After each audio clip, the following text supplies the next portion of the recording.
Hello friends, ओम श्री गणेशाय नमः। ओम नमः शिवाय। आप सभी का स्वागत है आपके अपने यूट्यूब चैनल पर।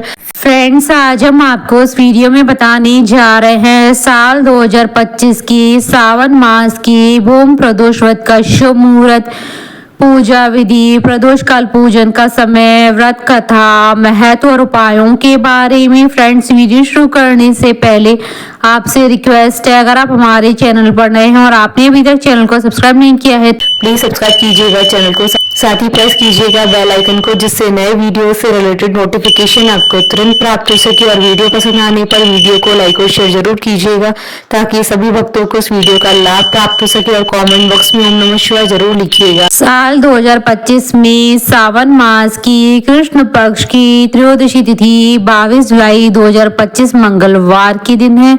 मंगलवार के दिन आने वाले प्रदोष व्रत को भूम प्रदोष व्रत के नाम से जाना जाता है।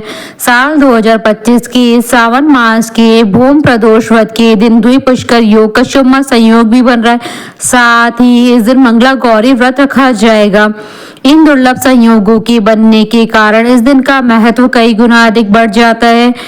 इस दिन भगवान शंकर जी के साथ साथ माता गौरी की भी पूजा की जाएगी, इसलिए पूजा का दुगना फल प्राप्त होगा और अखंड सौभाग्य की प्राप्ति होगी और आपकी सभी मनोकामनाएं शीघ्र ही पूर्ण होंगी।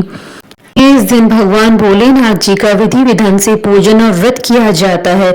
देवों के देव महादेव की कृपा पाने के लिए प्रदोष व्रत रखा जाता है। धार्मिक मान्यताओं के अनुसार भगवान शिव जी को प्रदोष व्रत और मासिक शिवरात्रि बेहद प्रिय है।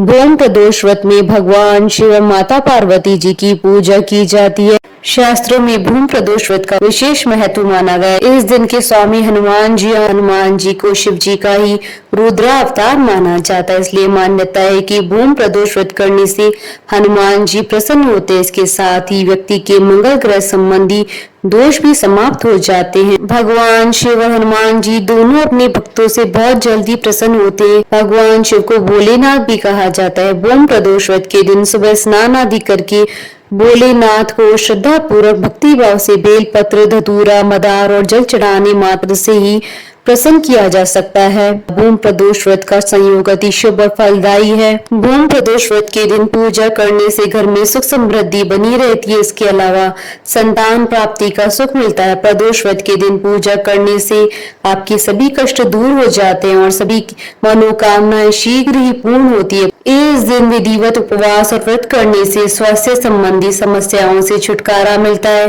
प्रदोष व्रत विधि पूर्वक रखने से कर्ज में डूबे हुए लोगों को कर्ज से मुक्ति मिलती है। शास्त्रों के अनुसार प्रदोष व्रत को रखने से विशेष प्रकार के लाभ प्राप्त होते हैं। इस उपवास को विधिवत करने से जीवन में 2 गायों को दान के समान पुण्य प्राप्त होता है। फ्रेंड्स, अब आइए जानते हैं साल 2025 के सावन मास की भूम प्रदोष व्रत की शुभ मुहूर्त के बारे में। हिंदू पंचांग के अनुसार साल 2025 में सावन मास का भूम प्रदोष व्रत 22 जुलाई 2025 मंगलवार के दिन है। इसी दिन ही द्वितीय मंगला गौरी व्रत भी रखा जाएगा। श्रावण कृष्ण त्रयोदशी तिथि प्रारंभ होगी 22 जुलाई 2025 को सुबह 7:05 पर और सावन कृष्ण त्रयोदशी तिथि का समापन होगा 23 जुलाई 2025 को सुबह 4:39 पर। प्रदोष काल पूजन का समय रहेगा 22 जुलाई 2025 को शाम 7:20 से रात्रि 9:26 तक। कुल अवधि 2 घंटे 5 मिनट है और इस दिन द्विपुष्कर योग का शुभ संयोग भी बन रहा है। फ्रेंड्स, अब हमारे चैनल पर ज्वाइन बटन को दबाकर हमारे चैनल के मेंबर भी बन सकते हैं। हम हमारे चैनल के मेंबर्स की कमेंट्स को टॉप प्रायोरिटी पर रखकर उनका रिप्लाई करते हैं। फ्रेंड्स, अब आइए जानते हैं भूम प्रदोष व्रत की पूजन विधि के बारे में। पूजा सामग्री में अबीर, गुलाल, चंदन, अक्षत, फूल, धतूरा, बिलपत्र, जनेऊ, कलावा, दीपक, कपूर, अगरबत्ती, फल। इस दिन ब्रह्म मुहूर्त में स्नान करके स्वच्छ कपड़े पहने और पूजा स्थल को साफ करके गंगा जल छिड़के अब चौकी पर सफेद रंग का कपड़ा बिछाकर मौली बांधे भगवान शिव शंकर की प्रतिमा या शिवलिंग विराजित करे।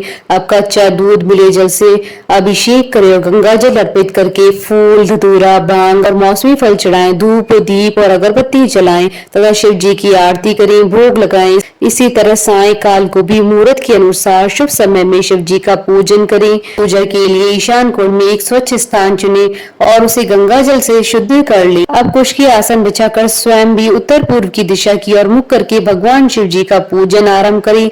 सर्वप्रथम शिव पंचाक्षर मंत्र ओम नमः शिवाय का जाप करते हुए शिव जी का जलाभिषेक करें। शिव जी को उनकी प्रिय चीजें बिलपत्र, धतूरा, भांग आदि अर्पित करें। अंत में कथा और आरती करें, भोग लगाए, स्वयं भी प्रसाद लें।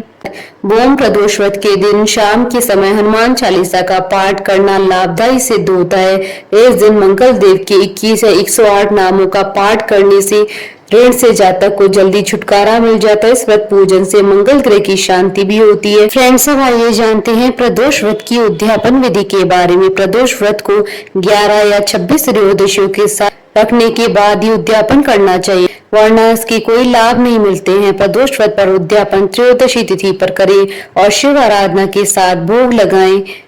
उद्यापन से एक दिन पूर्व श्री गणेश जी का पूजन किया जाता है। पूर्व रात्रि में कीर्तन करते हुए जागरण किया जाता है।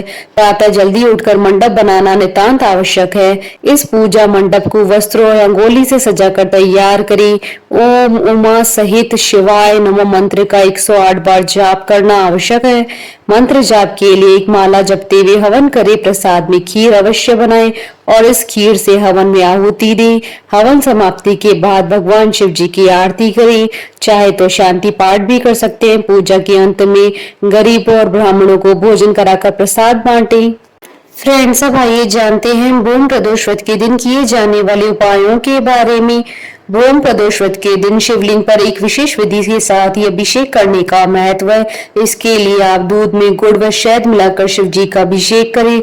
ऐसा करने से धन वृद्धि के संयोग बनते हैं और परिवार में सुख शांति बनी रहती है और आनंद में वृद्धि होती है। इस खास दिन शिव परिवार की पूजा करने से परिवार के सदस्यों की प्रगति होती है। हर किसी में स्नेह और प्रेम भाव बना रहता है। भूम प्रदोष व्रत के दिन आटे और गुड़ के लड्डू बनाकर इसे रोट लड्डू कहा जाता है। हनुमान जी को भेंट करने का विशेष महत्व है।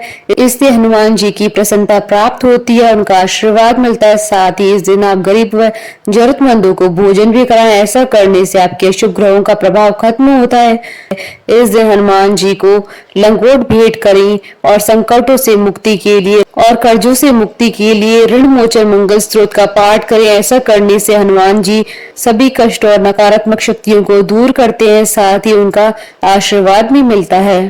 यदि आप कर्जे से छुटकारा पाना चाहते हैं तो इसके लिए भूम प्रदोष व्रत के दिन शाम के समय हनुमान जी के समक्ष हनुमान चालीसा का पाठ करें। कर्ज मुक्ति के लिए बहुत लाभदायी सिद्ध होता है। हनुमान चालीसा का पाठ करने के बाद हनुमान जी को बूंदी के लड्डू का भोग लगाएं, फिर प्रसाद बांटें। कर्ज से मुक्ति के लिए भूम प्रदोष व्रत को रात्रि के समय हनुमान जी के समक्ष घी का 9 बत्तियों वाला दीपक जलाकर उनसे कर्ज मुक्ति के लिए प्रार्थना करें। मान्यता है कि हनुमान जी की कृपा से जल्द ही आपको कर्जों से मुक्ति मिलेगी। फ्रेंड्स, अब आइए आरंभ करें भूम प्रदोष व्रत की कथा। एक नगर में एक वृद्धा रहती थी। उसका एक ही पुत्र था। वृद्धा की हनुमान जी पर गहरी आस्था थी। वह हर मंगलवार को व्रत रखकर हनुमान जी की पूजा करती थी। एक बार हनुमान जी ने उसकी श्रद्धा की परीक्षा लेने की सोची। हनुमान जी साधु का वेश धारण कर वृद्धा के घर गए और पुकारने लगे, है कोई हनुमान भक्त जो हमारी इच्छा पूर्ण करे? पुकार सुन वृद्धा बाहर आई और बोली, आज्ञा महाराज। हनुमान वेशधारी साधु बोले, मैं भूखा हूँ और भोजन करूंगा, तू थोड़ी जमीन लीप दे। वृद्धा दुविधा में पड़ गई। अंततः हाथ जोड़कर बोली, महाराज लीपने और मिट्टी खोदने के अतिरिक्त आप कोई दूसरी आज्ञा दे, मैं अवश्य पूर्ण करूंगी। साधु ने 3 बार प्रतिज्ञा कराने के बाद कहा, तू अपने बेटे को बुला, मैं उसकी पीठ पर आग जलाकर भोजन बनाऊंगा।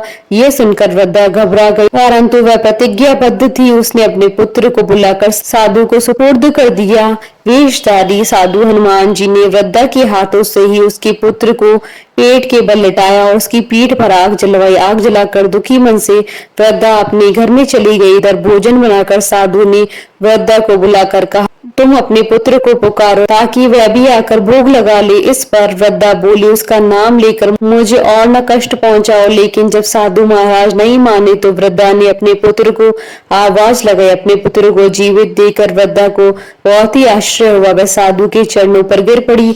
हनुमान जी अपने वास्तविक स्वरूप में प्रकट हुए और वृद्धा को भक्ति का आशीर्वाद दिया। बोलिए हनुमान जी महाराज की जय। भगवान शंकर माता पार्वती जी की जय। हमारे साथ इस वीडियो में अंत तक बने रहने के लिए आपका धन्यवाद। ओम श्री गणेशाय नमः। ओम नमः शिवाय।